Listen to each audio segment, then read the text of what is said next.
우리는 살면서 많은 말을 하고 살아갑니다.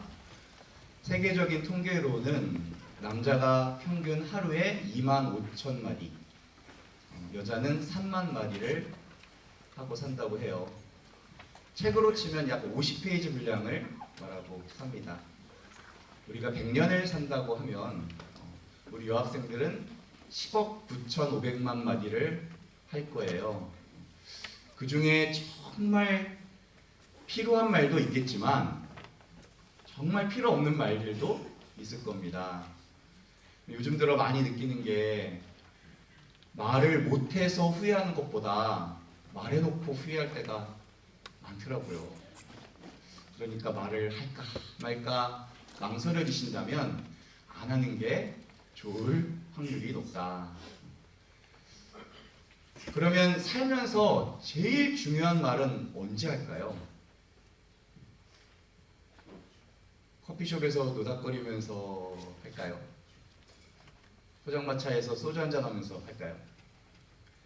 무사 때 수닥수닥 하면서 제일 중요한 말을 하지는 않을 겁니다. 정말 인생의 모든 것을 다 걸고 하는 중요한 말은 우리가 죽기 전에 유언으로 할 가능성이 높아요.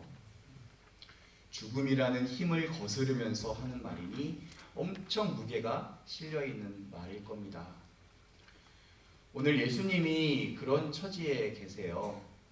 조금 있으면 잡혀가고 내일이면 저렇게 고통받으실 것을 알고 계세요.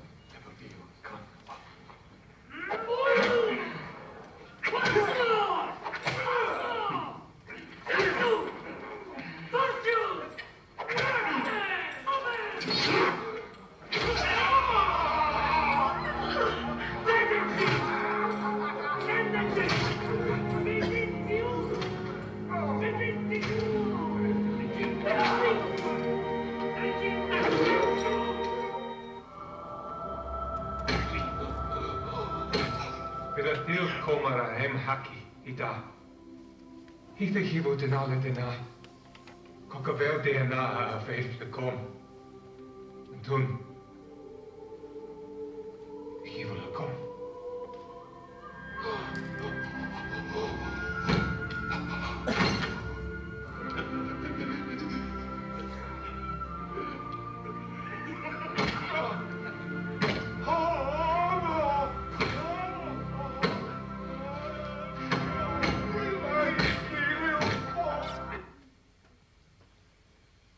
멀쩡한 몸과 마음을 갖고 계시던 분이 저렇게 죽는데 죽는 당사자는 너무나 태연합니다. 바로 무슨 일이 있을지 알고 있거든요. 지금 하고 있는 모든 일이 다 죽기 위한 준비예요. 내가 이제 고통당하고 죽을 거라고 제자들에게 여러 번 말했는데 제자들은 알아듣지도 못해요. 그들과 마지막으로 할 수 있었던 것은 저녁 식사가 고작이었습니다. 성경에 적힌 대로라면 그분은 너무나 태연하게 식사를 하고 계십니다. Kabilule. Waokulu. Denao kishri. Iyo komi hi. 저게 이제 미사의 시작이에요. 우리가 이따가 할 성찬례가 예수님으로부터 시작됩니다. 그리고 식사 자리에선 당신이 가장 소중하게 여기신 일 하나를 하세요. 그거는 손수 제자들의 발을 씻어주시는 일이었어요. 지금껏 열심히 당신을 따라다녔지만 틈만 나면 내가 높네 다툰 못난 제자들이거든요. 스승은 그런 못난 제자들 앞에 무릎을 꿇고 그들의 발을 씻겨주십니다.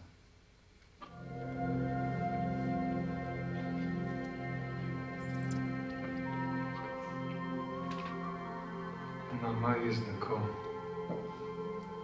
Daudi. Samoni. Reshe. 발을 씻는 일은 주인이 집에 들어오면 종 중에서 가장 낮은 종이 하던 일이었어요. 남 앞에서 무릎을 꿇는 것은 예나 지금이나 수치스러운 일입니다. 이 스승은 제자들에게 무릎을 꿇어요. 2000년 전 현실에서는 도저히 일어날 수 없는 일이 일어난 거예요. 누구도 원하지 않았는데 스스로 종의 처지가 되어버리는 겁니다. 그러면서 왜 이런 행동을 하셨는지를 설명하세요. 주님이며 스승인 내가 너희의 발을 씻었으면 너희도 서로 발을 씻어 주어야 한다. 내가 너희에게 한 것처럼 너희도 하라고 내가 미리 보여준 거란다. 오늘 총장님과 교수님들께서 제자들의 발을 씻겨주실 거예요. 코로나 전에 학생들 모집을 하면 금방 매진됐거든요. 근데 이번엔 좀 오래 걸렸어요. 그래서 발 씻어줄 학생을 위해서 교수님들이 일주일간 기도를 해주셨는데 이번에는 그 기간도 아주 짧았습니다. 너 발 씻김 한번 당해봐라 라고 했더니 도망을 가는데 이유가 크게 두 가지예요. 저 발이 못생겼어요. 저 무좀 때문에 안 돼요.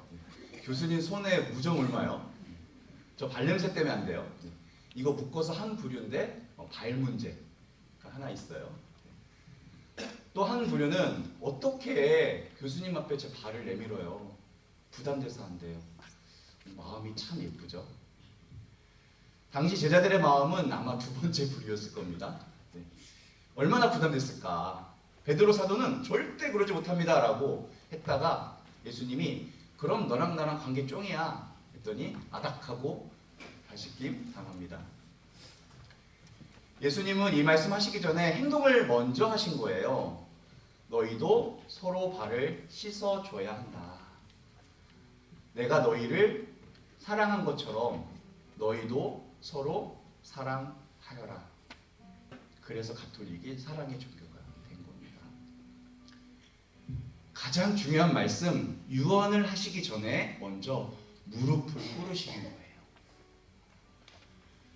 전신에 3도 화상을 입으시는 환자분들이 너무 고통스러워 하시니까 약으로 잠을 자게 해드리죠. 근데 하루 최대 투약량이 정해져 있어서 가끔씩 깨신대요. 그래서 가족 면회가 하루에 30분인데 그때는 깨어있게 해드리겠죠? 아니래요. 너무 고통스러워 하시니까 가족들 놀래지 말라고 바로 그 전에 약을 드린대요.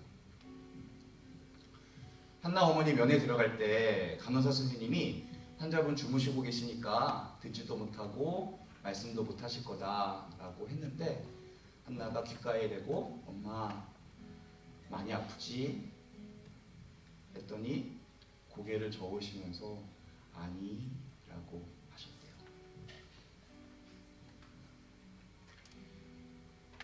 딸이 아파할까봐, 딸이 괴로워할까봐 그 큰 고통 속에서도 아프지 않다고 하시는 게 엄마의 사랑이에요. 한나 어머니의 유언이겠구나라고 생각했어요. 엄마 아프지 않아. 걱정하지 말고 울지 말고 사랑하면서 살으려.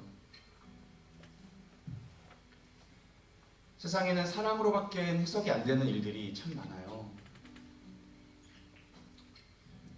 가장 거룩한 일주일, 이 일주일 동안 이 사랑을 배우는 시간이 되었으면 좋겠습니다.